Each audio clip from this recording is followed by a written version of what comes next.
You're listening to an Airwave Media Podcast. All set for your flight? Yep, I've got everything I need. Eye mask, neck pillow, T-Mobile, headphones. Wait, T-Mobile? You bet. Free in-flight Wi-Fi. 15% off all Hilton brands. I never go anywhere without T-Mobile. Same goes for my water bottle, chewing gum, nail clippers, okay, passport. I'm gonna leave you to it. Find out how you can experience travel better at T-Mobile.com/travel. Qualifying plan required. Wi-Fi were available on select U.S. airlines. Deposit and Hilton Honors membership required for 15% discount. Terms and conditions apply. Say goodbye to your credit card rewards. Greedy corporate mega stores, led by Walmart and Target, are pushing for a law in Congress to take away your hard-earned cash back and travel points to line their pockets. The Durbin-Marshall credit card bill would enact harmful credit card routing mandates that would end credit card rewards as we know it. If you love your credit card rewards, tell your lawmakers, hands off my rewards. Tell them to oppose the Durbin-Marshall credit card bill. Recorded in Chicago, Illinois, with your hosts, Ken, Matt, Neil, and Jeff. This is Triviality. The cream of the crop! Hello and welcome to Triviality, the game where a lack of seriousness meets a little bit of knowledge. My name is Jeff, and I will be your host today, although I am not the real host. We'll get to that in just a moment. Joining me here in the studio is only Ken. Yes, how you doing today? I'm doing pretty well. This is our barest episode yet. No Neil, no Matt. It's probably therefore also the most potentially dangerous episode. Yeah, I think Neil and Matt saw that premiere of Game of Thrones where they're flying through the sky, and Matt said, "Neil, I want to do that too," and Neil took him on a hot air balloon ride tonight. Yes, so they're out enjoying their near dragon experience, right? And so fortunately for us, we have some excellent guests. So I'll introduce who'll be my teammate, Jill Slocum, coming to us from Mesa, Arizona. She is a U.S. champion, so thank you for that, Jill. And why don't you tell us a little bit about yourself? I am a mental health therapist out in Mesa, Arizona, and I just want to say hi to my husband and my daughter. Good play. I always like it when we get shout-outs for the family members. Yeah, I always think that's nice. I wouldn't do that for my family, but I think it's nice. That's because you're a cold bastard, Jeff. I hope you realize I only said the ones that I chose to have in my life. There you go. That's true. That's fair. That's very fair. The other laugh that you heard in the background is Ben Mohr, and he's coming to us from San Ramon, California, and he's a Cruiserweight champion, so we thank him for that as well. And Ben, why don't you tell everybody about yourself? Sure. I live in San Ramon, which is a suburb in the San Francisco, Oakland Bay area. Do trivia on Tuesday nights at a place called Sunshine Saloon. Give them a shout out. And obviously now I have to give a shout out to my wife and kids as well, Val, Juliet, and Ashley. So there you go. Good play again. Well, we were talking about how this was a very skeletal episode, very bare bones.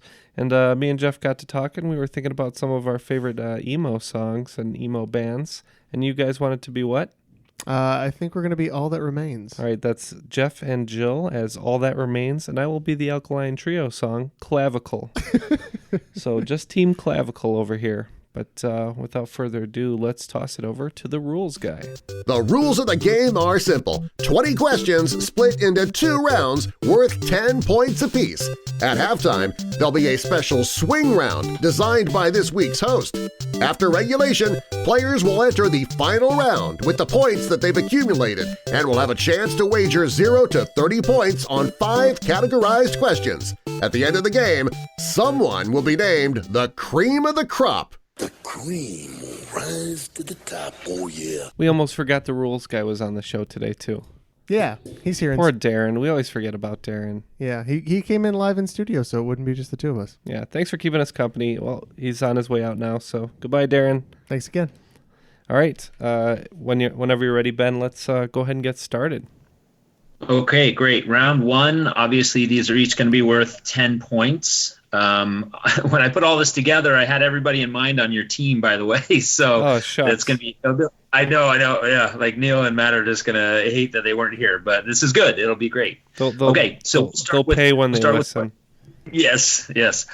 Question number 1. What is the most southern state capital in the contiguous United States? Okay. I am going to... Oh, no, wait a minute. Yeah. Capital. See, this is the problem. I'm just going to let you sweat this one out. Yeah, I'm sweating. Don't you worry about it, Jeff.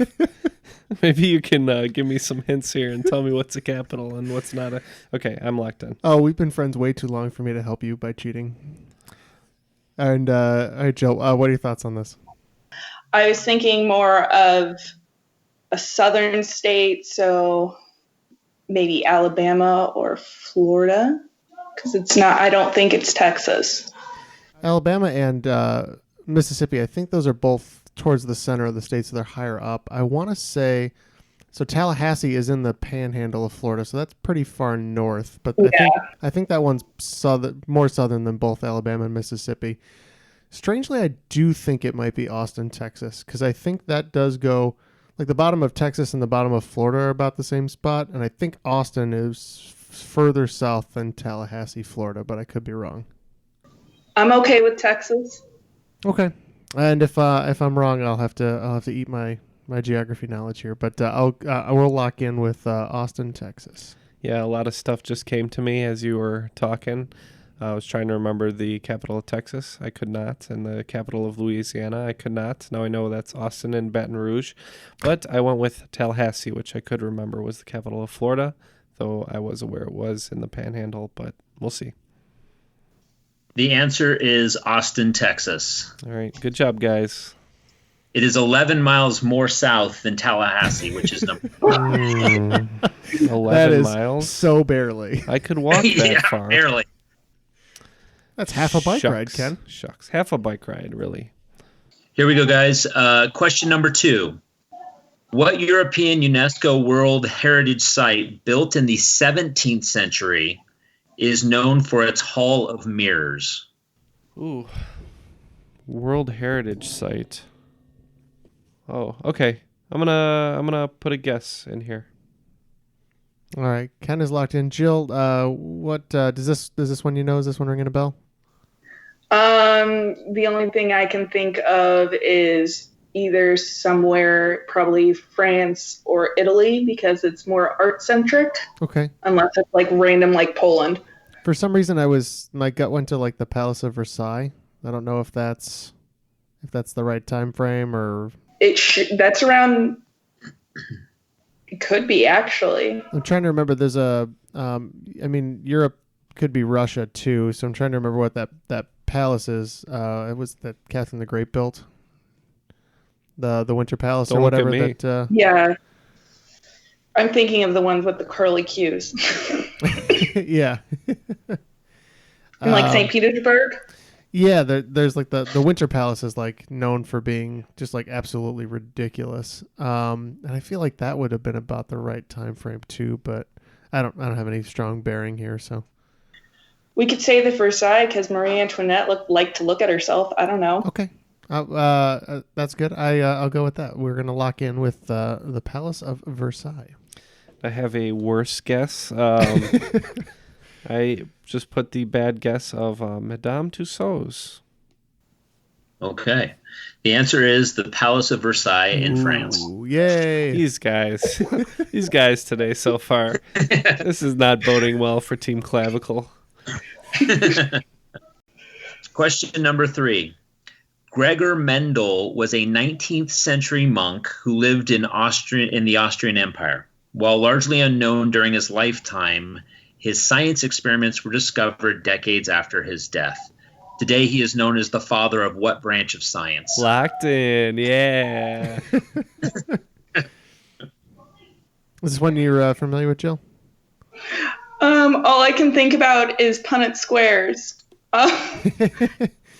Yeah, some days that's all I can think of. He did because he was basically the father of. Is it genetics? Is that the? I think it's genetics. Broadly speaking, the field. Okay. You do the big letter and the little letter. That's all I can think of. So I'd be fine with genetics. Yeah, I know he was breeding pea pods, I think. So yeah. We'll say he was the father of genetics. And I said genetics. That is correct. He is the father of genetics, and as you said, he was doing experiments with pea pods to discover recessive and dominant genes. Alleles. That is true. I do experiments with pea pods too, but it's more like what's best in a stir fry sort of thing. It's a culinary experimentation. Well, Ben, I was getting nervous here, having missed the first two questions, but I'm glad to be on the board. Now that first point is out of the way. Representing Team Clavicle proudly. That's right. We're ready to go with question 4. Okay. This is definitely a Neil question. Okay. With 12 people, there are 12 people in the world that have gotten an EGOT. They're EGOT winners, EGOT, which means they've won an Emmy, a Grammy, an Oscar, and a Tony. However, only 4 of those people completed the task before the age of 50. For 5 points each, give me 2 of those people. So Tracy Jordan, right, Ken? Yeah. Because he was pushing for that EGOT right in 30 Rock. I'm just trying to remember the youngster that got it like 2 years ago. I'm pretty sure I know 2 EGOT winners, and that's about all I'm going to get. So, but Jill and I'll have a moment to discuss when Ken's finished with his agony. All right, I'm finished with my agony. So I think Whoopi Goldberg I know is an EGOT winner, and I don't know if she won before or after she was 50, but I know she's got an EGOT, so she's got all 4. So I'd be comfortable with that. And then I think John Legend just did it, and I don't believe he's 50 yet. So how do you feel about those as answers, Jill? Sure hope John Legend isn't 50. I know John Legend. I was listening to your podcast a few hours ago, and that was one of the questions. And I was like, I need to remember this. And then I was like, the only thing I remember is John Legend. Okay. And then the only other one I know for sure, I think, actually, I might know a third. I think Rita Moreno also has one. But I'm going to go with Whoopi. I think we'll go with Whoopi Goldberg and John Legend. Yeah, I think that's good because Rita Moreno got hers in the 70s, and I don't know if because now she's in she's in her 70s now, so. Well, if she got it in the 70s, then she would have been younger than 50. Yeah. Do you want to go Rita Moreno and John Legend? Go for it. Done. We're going to lock it in. Seems like a good guess. I did say Whoopi Goldberg as one of them, and I was trying to remember the songwriters from Coco and Frozen because I think one or both of them have an EGOT, but the second one I went with was Barbra Streisand.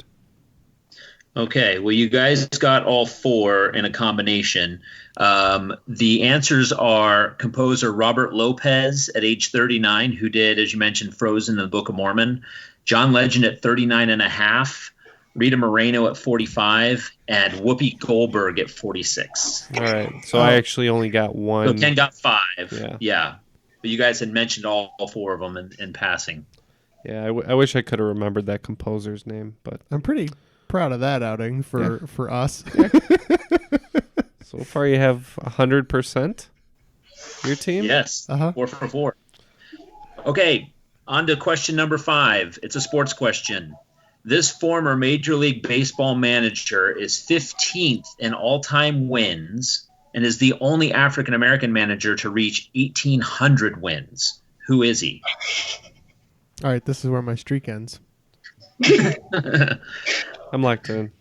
I want to say it's the guy who used to manage the Cubs before Joe Madden, but I can't remember his name. That's about where I have no idea. Baseball and I don't go eye to eye. I'm from Arizona. It's the Diamondbacks. Yeah, and every other team for about a week and a half. Exactly. I think it's Dusty. Is it Dusty Baker? I think that's his name. Get out of here. What? No. Is that who it was? I don't know if it's right. But I think, Dusty Baker was the guy who used to manage the Cubs. And he's with Atlanta or something now. I mean, he's been with a bunch of teams. He's been in the league for a long time. So I'd be pretty confident in at least he's up there. I don't know if he's the one. But if you're okay with me locking that in, I don't know much more about baseball. So we'll go with Dusty Baker. Fine. Okay, sounds good.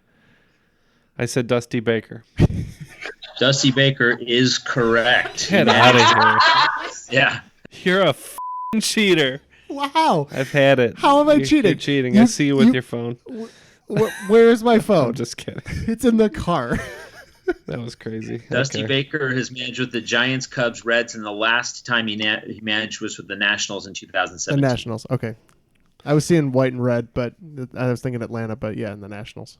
All right, after 5 questions, all that remains, batting a perfect game for Dusty Baker, 50 points. I am lagging a little behind, but doing better than I thought with 25 points, exactly halfway. Question number 6.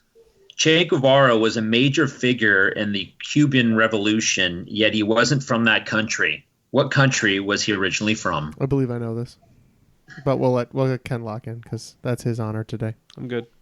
I want to say it's Colombia. Okay, I know it's somewhere in South America. I'm trying to remember because the movie The Motorcycle Diaries is about Che Guevara, and my gut said he was Argentinian.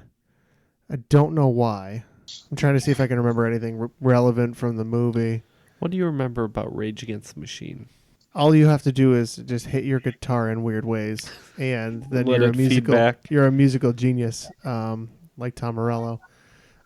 Because I remember he grew up pretty well-to-do, and I thought he was from Buenos Aires, but Hey, if you want to break our perfect thing, go for it. ooh. If you're fairly confident it's Colombia, then what we can go. I'm not. Okay. All right, on the backs of on my back, I guess. We'll see if the streak continues or if I have broken us. We'll go Argentina. And I think it's a tie if neither of you was correct. Just a guess in Guatemala. The answer is Argentina. You're correct. It's The Motorcycle Diaries is about that, and interesting enough, he was actually executed in 1967 in Bolivia, helping revolutionaries there. Yes, I sort of remember. I'm just that. shaking my head right now at this. It's perfect game. Right. Perfect game. Perfect game. Perfect game. Perfect game. Yes, we're in the sixth inning. I don't fold the pressure. Is it going to be a shutout? Shutout? Shutout? Shutout? Question number 7. This year, Stevie Nicks became one of the select few musicians to be inducted twice into the Rock and Roll Hall of Fame. However, one legend has been inducted 3 times. Who is the artist? I'm locked in. I have a few guesses. Okay. It could be Clapton. Okay. Phil Collins also comes to mind, which sounds ridiculous. No, I think Phil Collins was only in. If he's in more than once, it's only for Genesis and his solo work. I think. Phil Collins and Phil Collins? More of a Peter Gabriel man myself. Are you? Definitely. You always feel like the sledgehammer on this show. So, I like Eric Clapton. That's the one I kind of remember. I think it came up on our show once, and I thought he was in for his solo work, Derek and the Dominoes, and Cream, but he's not in for Derek and the Dominoes. I'm pretty sure. I think he's only in for his solo work, Cream, and I think a third band, but I can't remember what that third band is.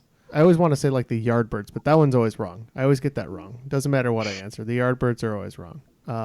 You responded strongly to Clapton. I like Clapton as an answer. I think it's right, so I'm more than happy to go with it. Okay. And I think you were wrong about being wrong, and I also said Clapton. I think it is the Yardbirds is the third one, or at least something similar. You're correct. The answer is Eric Clapton. Yes, with the Yardbirds in 92, Cream in 93, and as a solo artist in 2000. Yep. This is one I can't forget anymore because I missed it twice, I think. Yeah. I was pretty sure it was Clapton, but I screw up the Yardbirds part every time. Like, I just don't know which one's which. I know it's Cream for sure. So. Okay, question number 8. Since 1990, 4 films that won the Academy Award for Best Picture have had the name of an animal appear in their title. Name 2. You get 5 points each. So La La Land did not win Best Picture. It did not. But Moonlight isn't an animal. Yeah. So we're good. And the other one you can rule out is Lord of the Rings: Return of the King. So yeah.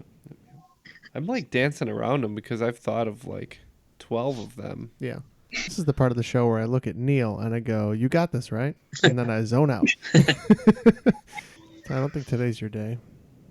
Did Dolphin Tail win a... Yeah, if I get this and you don't, that's it. Like, for shame. Yeah, it's done. There's no point in being on the show anymore. I'm kidding. We still need you for random questions about Japan. All right, so I just edited out a very long pause, and I am now locked in. All right, Joe, what did you think? I have a few guesses, and I think they're all wrong. But I put Crouching Tiger, Hidden Dragon, The Lion King, and then I had Water for Elephants because he mentioned something about thinking about animals. So I just guessed movies with animals. Okay. The two that I was thinking of, and I know one of them for sure is a Best Picture winner. I have Dances with Wolves, and I think that won in 90. Yeah. And the other one I think is The Wolf of Wall Street. I think Scorsese. I'm okay with that. I think Scorsese won for that one. I'm okay with that. So, do you want to go double wolf pack answer here? Dances with Wolves and Wolf of Wall Street? I'm good. Okay, we'll lock it in. All right, Dances with Wolves was a Best Picture winner. I'm hoping it was after 1990 because one of my answers is Dances with Wolves. Wolf of Wall Street did not win Best Picture. Oh.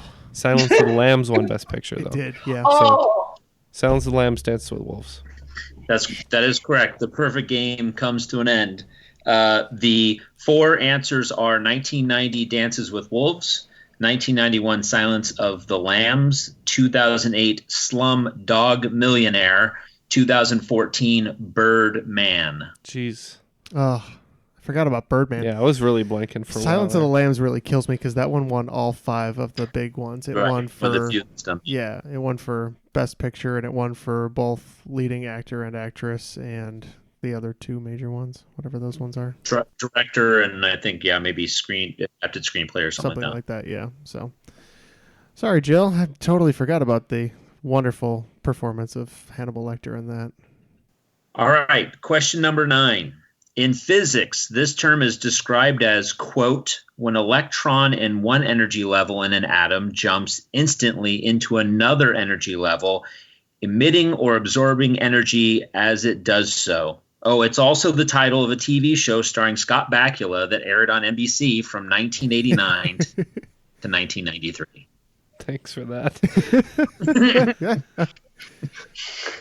Does that mean you have the answer, Ken? Yeah. Jill, does this sound like Quantum Leap? That's what I was thinking. Okay, That's the only physics things I know, so I'm good with that. The only other show I know Scott Bakula was on, he was on a Star Trek or something, maybe? And Chuck. Chuck was the one I was going for. Chuck's dad. Yeah. His deadbeat dad, who is not a deadbeat, but... So we're going to go with Quantum Leap. Quantum Leap for me as well. Correct. That is correct. He's Bakula's currently on NCIS New Orleans, so he's out there somewhere. He's always on TV somewhere. Okay, number 10, the final question of the first round. Donald Trump is only the 5th president to never hold a politically elected position before taking office. 5 points each if you can name 2 of the other presidents who hold this distinction. There's a hint. George Washington was not one of them. I'm going to cross that one out then. You said an elected government position? Yes, elected. Yes, a politically elected position before taking office. Okay, I'm going to go ahead and lock in on this one. Okay, so I'm going through all the presidents I know from Trump backwards. Okay. And I'm currently in the 1920s, so I'm trying to... Did you hit on anyone in that time? 2 that I did think of could be Eisenhower. He was a general in the military, but I don't know if he was ever elected. No, I think that's a very strong answer. Because he would have still been probably actively serving in the military all the way through Truman, and he was elected in 1952. So I think Eisenhower's a strong one. On that train of thought, I think Ulysses Grant might be also potentially a good one because he was an active general. If I say Hoover, can you think of anything you know about Herbert Hoover? I think he was the vacuum guy, right? I think. Yeah. And this is based on my knowledge of Boardwalk Empire. I think he was either a governor or like a rep or a senator. I'm pretty sure he held office in some form or fashion. I like the general angle though. So Grant. Yeah, I don't know if Grant had an office before that, so I'm good. We'll go with Eisenhower and Ulysses Grant. I went the general route as well. One that I picked was Eisenhower, and I was thinking of Jackson as you were, but I went with William Henry Harrison because I remember his running slogan was Tippecanoe and Tyler too, which was specifically about his success at the Battle of Tippecanoe. Figured if he had been elected, maybe it would be he'd be leaning more heavily on something else. So Eisenhower and William Henry Harrison.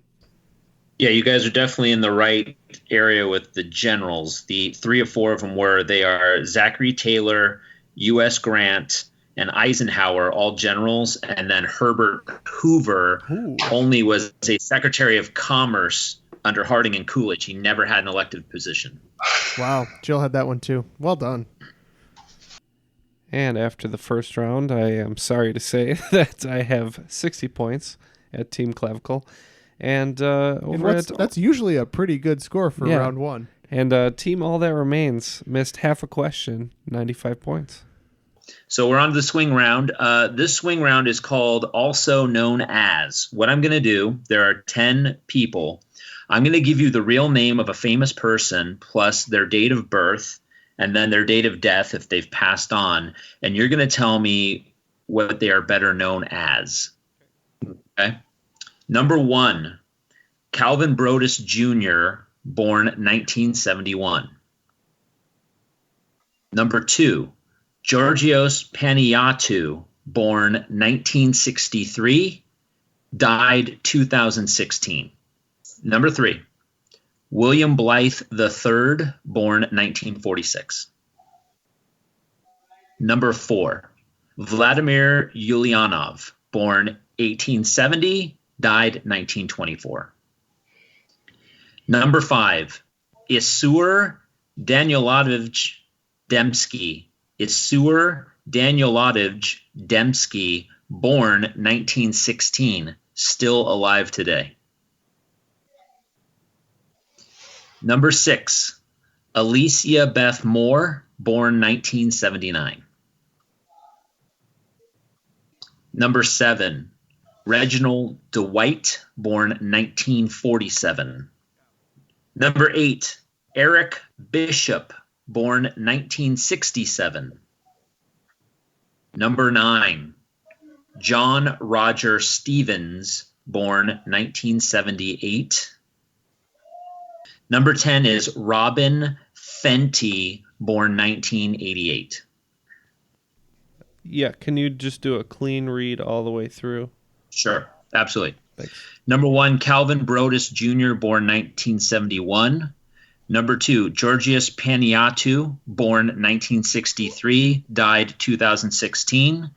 Number 3, William Blythe III, born 1946.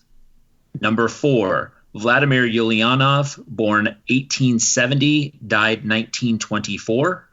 Number 5, Isur Danielovich Demsky, born 1916, still alive today.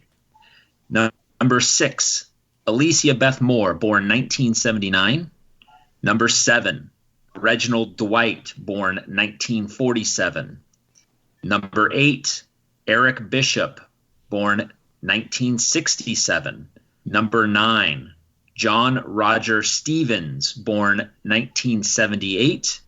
And number 10, Robin Fenty, born 1988. And what a twist this is in the studio. Tag team. This is apparently a tag team match because here we have joining us I don't want Neil Fisher. What Neil doesn't know at this moment is Jill and I have been crushing it. Nearly perfect score. We have 95 in the first round. I'm here with my steel chair. Uh-oh.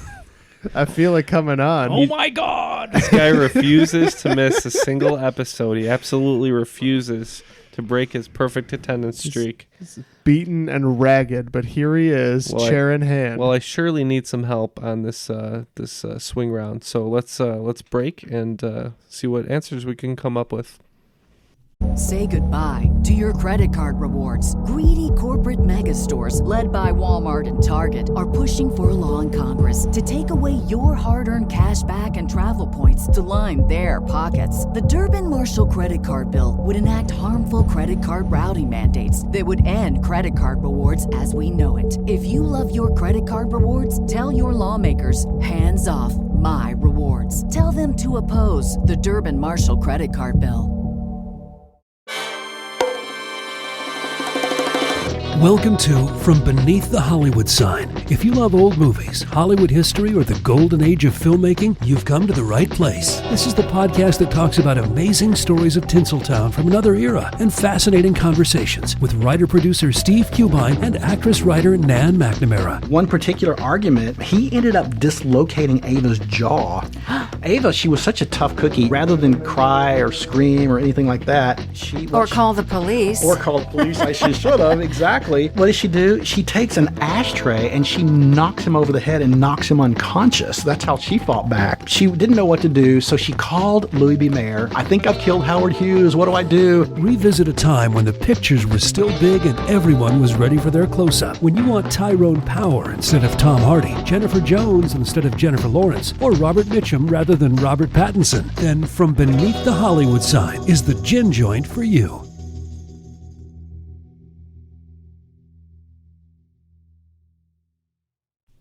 Okay, I've deliberated with my tag team partner for some time, and we've got some answers we're satisfied with. Yeah, we are. We're also locked in, so I think you can take it away, Ben.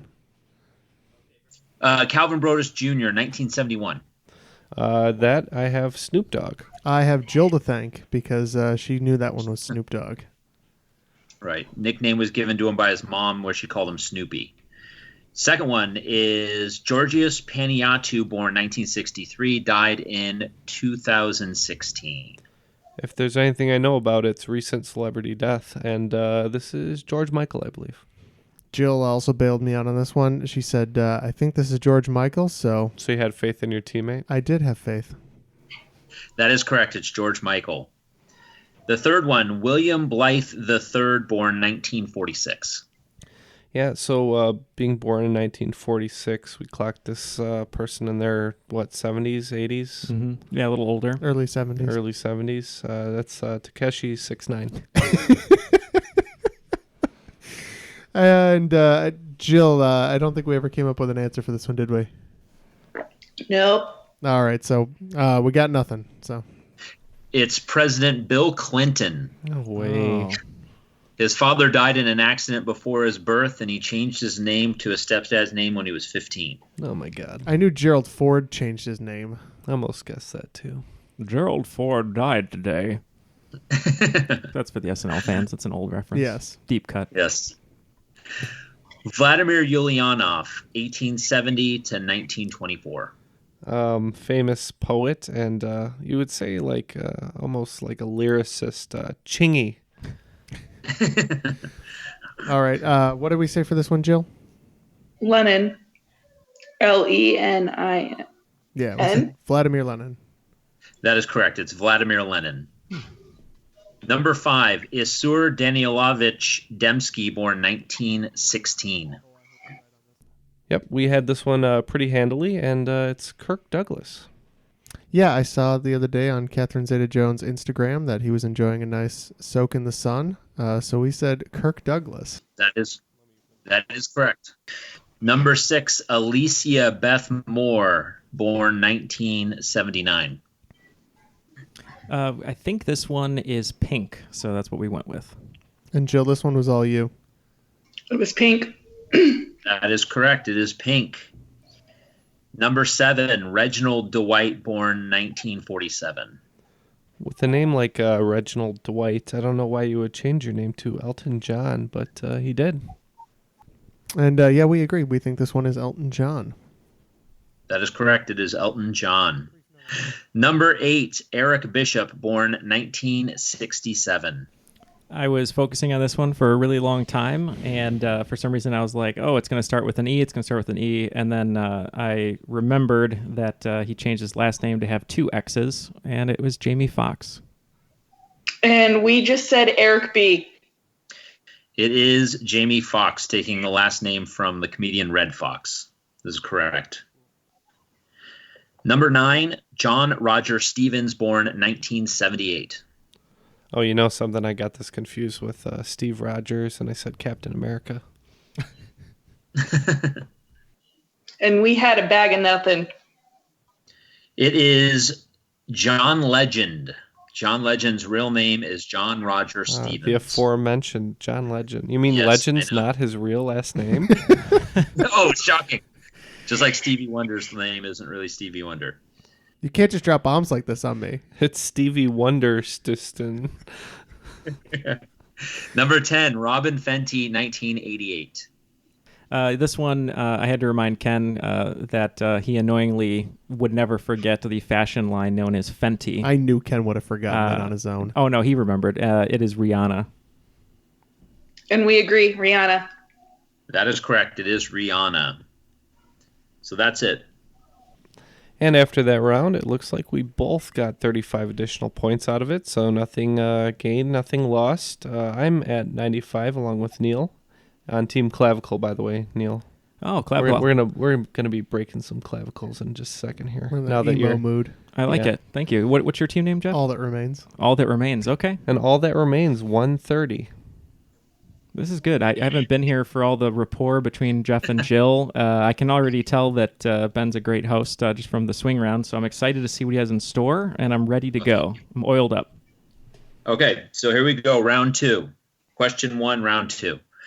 According to the World Health Organization, what's the deadliest animal in the world, causing over 700,000 deaths a year? This is not necessarily direct killings. Correct. Attributing to over 700,000 deaths a year. One of those two. Yeah. Yeah, this is the perennial question around here. This is It turns out that Ken is not the deadliest animal. You know what's funny? One time I answered this one and we were wrong. And then the other time you answered that one and you're wrong. And I was wrong. You're right. Let's go with the second one you wrote. This one? Yeah. Okay. All right. We're locked in. God have mercy on our souls. I feel Jill, and I don't know what you're thinking about this one. Is this the humble mosquito? Would you consider that an animal, or would you consider that an insect? I would taxonomically consider that an animal. As in it's not like a plant or a fungus or a protist. I'm okay with mosquito. I'm just trying to think of animals that actually do things that kill people. Well, it likes to spread disease a lot. So True. I think it's a. It likes it. It takes pleasure in it. It's not like a hippopotamus where it's just gonna like mess you up, but it doesn't have advanced thought, but what it does have is a vengeance for the human race. No, it has something. It has something even worse, Neil. Complete apathy for us, and it's just a vector. Victor. The mosquito's fine with me. Okay, we will go with mosquito. Yeah, so the eternal battle rages. Do you go with tsetse fly or mosquito? Which spreads malaria? Which spreads sleeping sickness? What's the difference? Etc. Quinine. I don't know what's happening.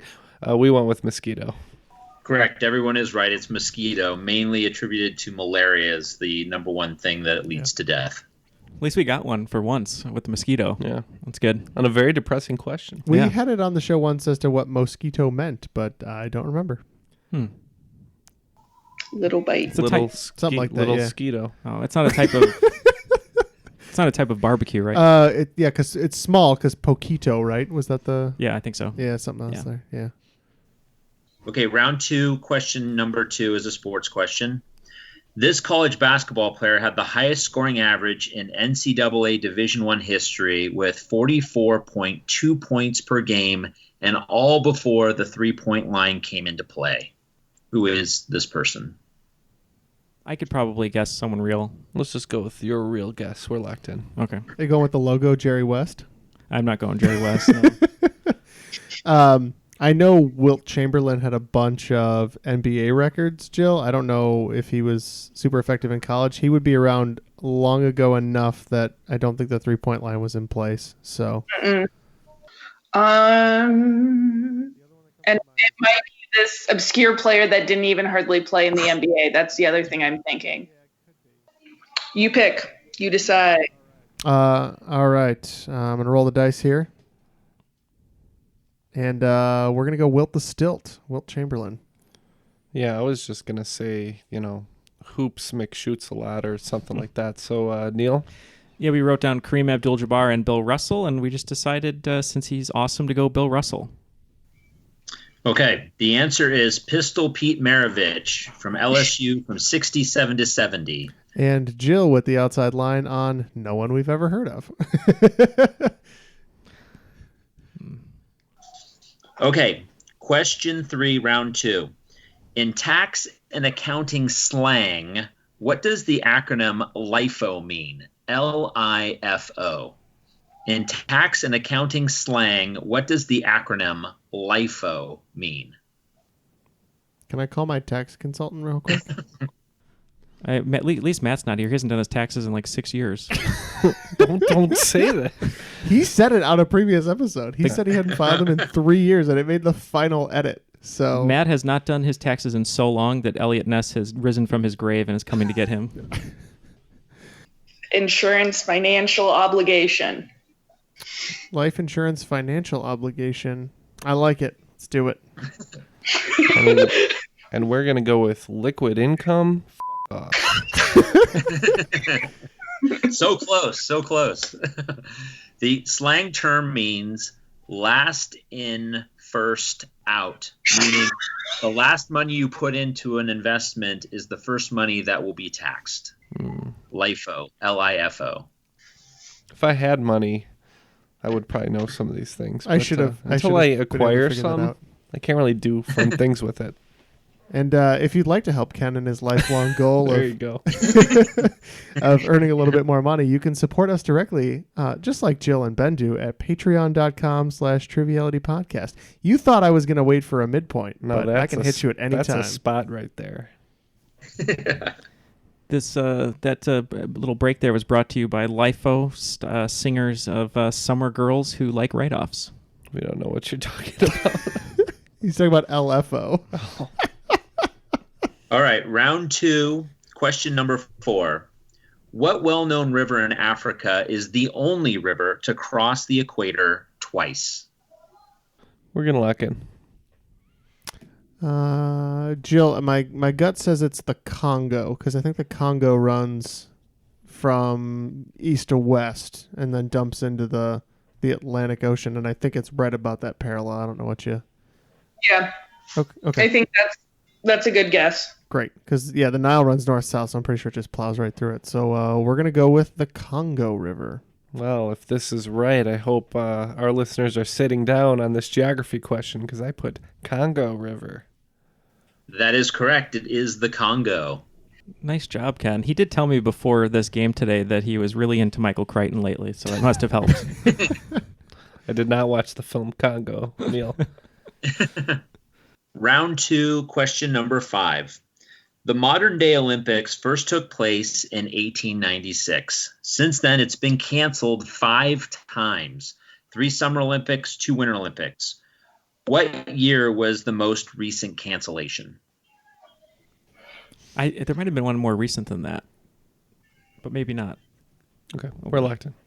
There were ones that we didn't go to because we were boycotting the hell out of them. But Jill, I think 2 were canceled because of World War I, and 3 potentially were canceled the lead up to, and then World War II. So I want to say 44 was the last one that was canceled, but I don't know how you feel about that.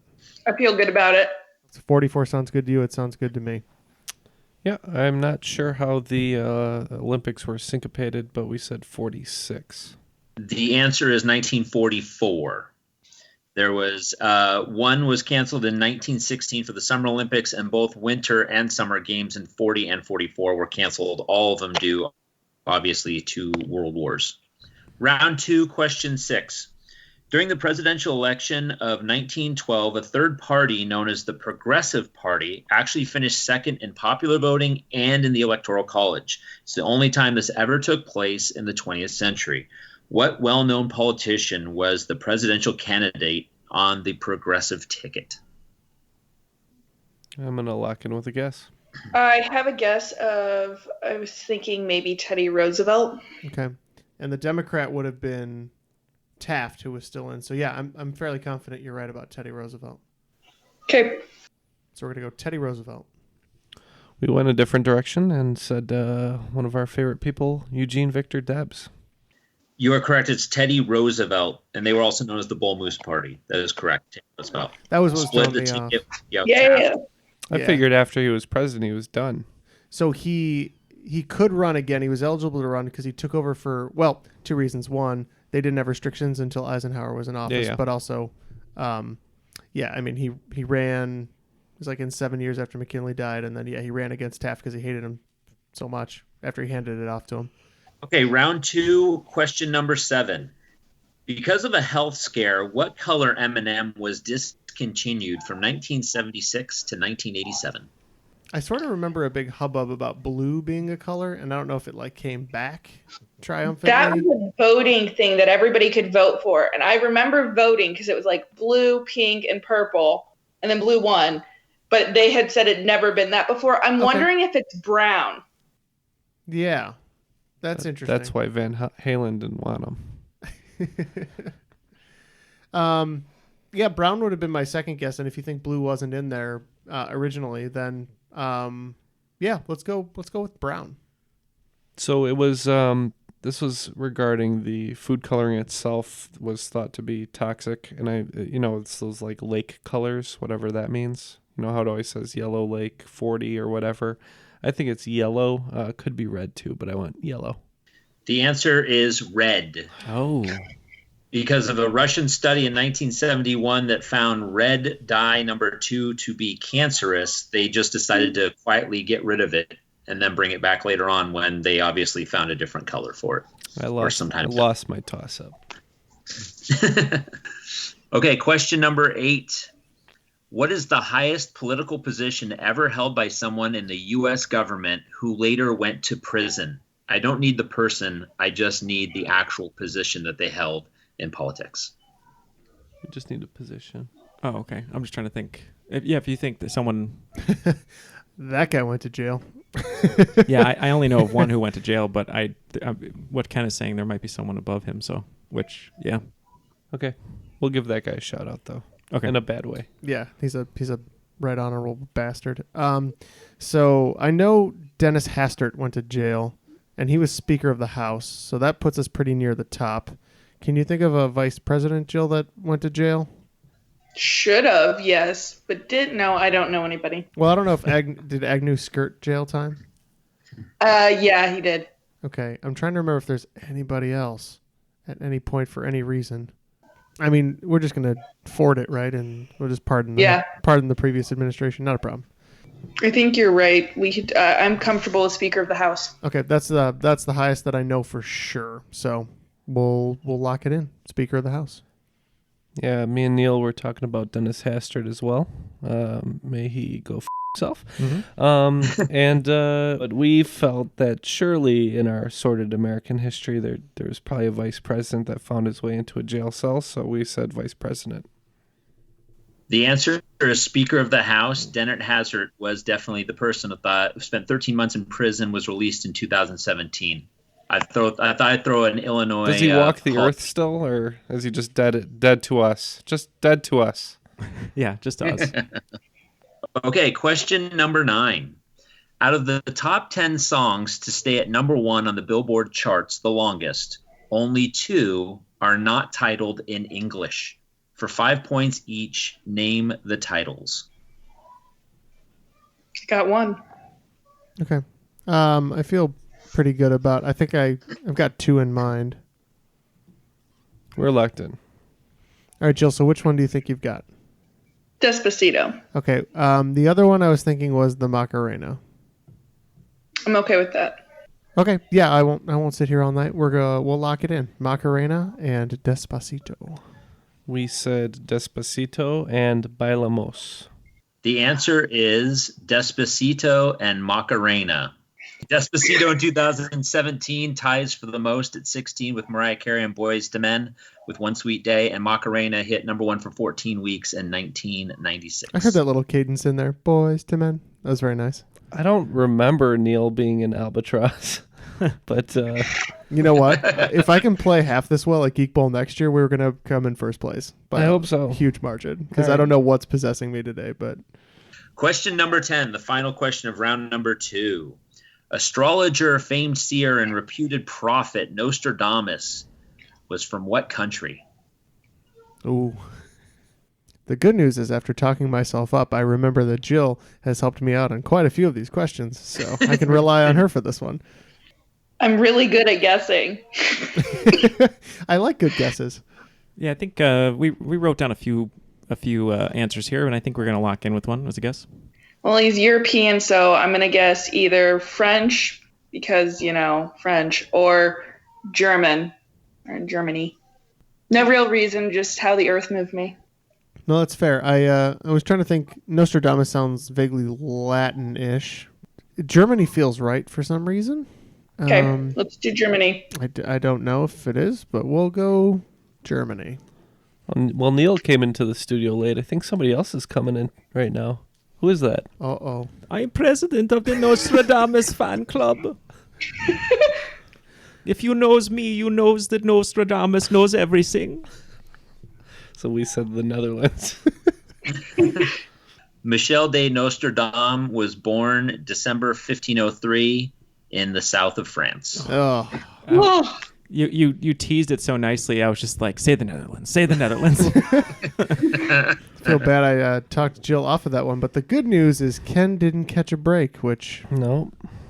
All right, as I said, Neil's proven to be an albatross and not the boon I was hoping for. An albatross is really good in golf, though. So yeah, not that way.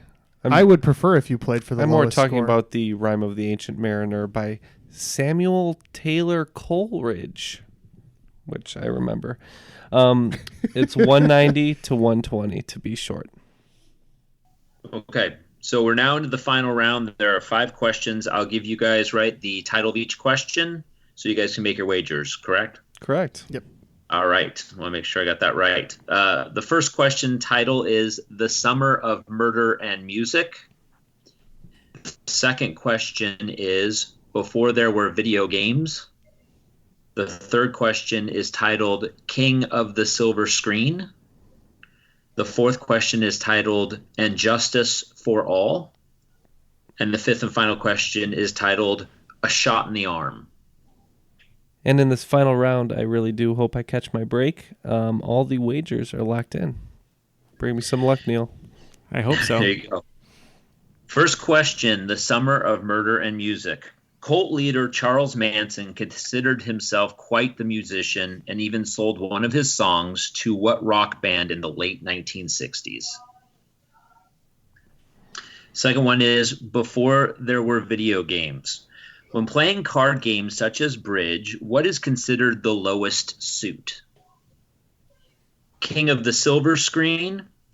The 2017 movie version of Stephen King's It was a box office smash, the highest grossing movie based on one of his works. Before It came out, what was his top box office draw? And Justice for All. Who is the longest current serving Supreme Court justice at just over 10,000 days? And the final question, A Shot in the Arm. In 1798, Edward Jenner developed the first ever vaccine protecting people from this disease that killed an estimated 400,000 people a year. What was the year on that? 1798. All the answers are now locked in, and we'll get those questions reread and do our best at giving the correct answers, hopefully. All right. First final question, title Summer of Murder and Music. Cult leader Charles Manson considered himself quite the musician and even sold one of his songs to what rock band in the 1960s? Man, my wires might be crossed, but I could have sworn this was the Beatles. I bet 20 points. Yeah, we went 10 on this one, and we didn't know, and we said the Grateful Dead. The answer is the Beach Boys. Ooh. Wow. What was the song? He wrote a song called Cease to Exist, sold it to the drummer of the band, Danny Wilson, and they then retitled it to Never Learn Not to Love, and he hated it because they changed it. It was on the album 2020. Guns N' Roses actually also used a Manson song called Look at Your Game Girl in 1993. Huh, fascinating. Yeah. All right, second question in the finals. Before there were video games, when playing card games such as bridge, what is the lowest suit? All right, we wagered 30 on this one. I was pretty sure spade is the highest suit in most cases, and heart is high. So that left us with club and diamond, and I felt like the colors should alternate, so we went with diamond being the lowest suit. We wagered 10 on this one. We too thought that it should alternate, so we went with a red suit, but we wore ours on our sleeve, and we guessed heart. The answer is clubs. Oh. The way you can think about it is lowest to highest. Think of alphabetical order. Clubs, diamonds, hearts, spades. And that's for bridge? That's for bridge in most games, most card games. Oh, good. Oh, Yes. I remember that. Spades being the highest. Okay, third question. King of the Silver Screen. The 2017 movie version of Stephen King's It was a box office smash, the highest grossing movie based on one of his works. Before It came out, what was his top box office draw? Me and Neil had a long conversation on this one. Yeah, we were going back and forth on basically two titles. Our reasoning was Carrie, his first book, first big hit, and we knew it was kind of a smash success for Sissy Spacek and a young John Travolta. But anyway, we also talked about The Green Mile because of Tom Hanks sort of at the height of his stardom, and we thought that one probably made a lot of money, but we discounted it because it was so long, and we ended up going with Carrie. Oh, interesting. So we wagered 10 on this one, and I totally forgot about The Green Mile. But what do we say for this one, Jill? Carrie. The answer is The Green Mile. As soon as I heard that, I was like, oh, there's no way that's not it. Every toss-up that we've had today. Yeah. It has made over 700 million. Green Mile close to 300 million, and coming in at number 3 is The Shining with just over 150 million. By the way, we wagered 30 on that one, so that one hurt pretty bad. This is the way that things go. We had the mosquito one that we said we finally got right, and it was a curse, the mosquito curse. Question for the finals and justice for all. Who is the longest current serving Supreme Court justice at just over 10,000 days? If you count back 10,000 days, you get about to late 1991, I believe. It's about 27 years, somewhere in there. Yeah. So we said Clarence Thomas, who I believe was put in by a conservative president, not Bill Clinton. So we went to Clarence Thomas. Oh, you didn't hear? Bill Clinton was sort of a conservative president. Okay. So hopefully this doesn't curse us too, because I'm afraid of the curse of the great mosquito over there. But we wagered 10, and we too said Judge Clarence Thomas. That is correct. The answer is Clarence Thomas. He's right now 22nd on the all-time list. If he stays on the court until age 80, he will be the longest sitting Supreme Court justice of all time. How many more years is that? He's only 70. Oh, so if you think about it, he got in when in his late 40s. Surely Matt and Vivek are going to be at Vegas betting on those odds for the Supreme Court justice. Can I get an over-under? And the final question in the finals, a shot in the arm. In 1798, Edward Jenner developed the first ever vaccine, protecting people from this disease that killed an estimated 400,000 people a year. We wagered 20 points on this one. I'm going to channel my inner filter and say, hey, man, nice shot. But we went with smallpox. And we wagered 10 on this one, and I'm going to hand it over to Jill.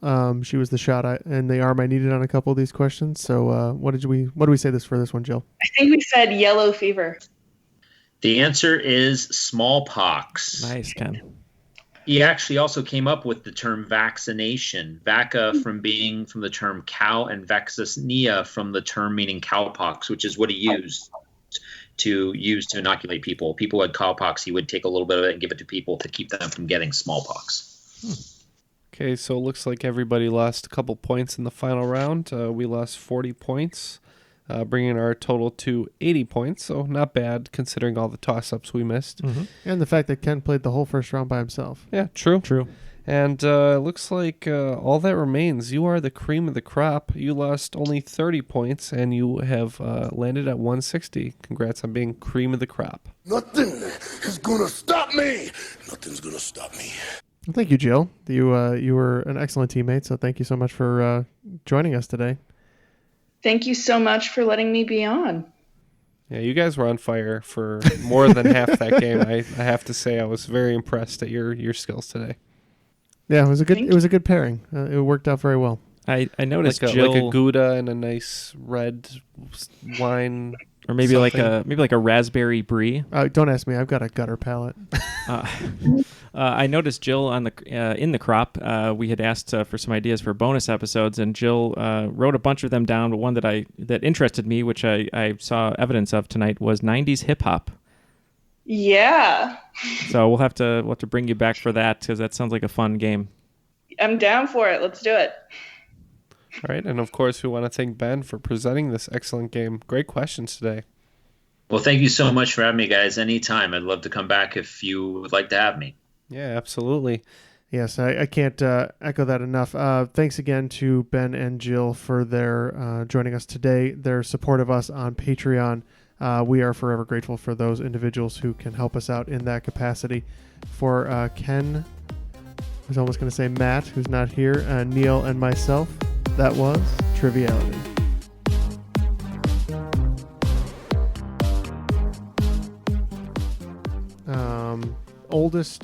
Longest serving Supreme Court Justice.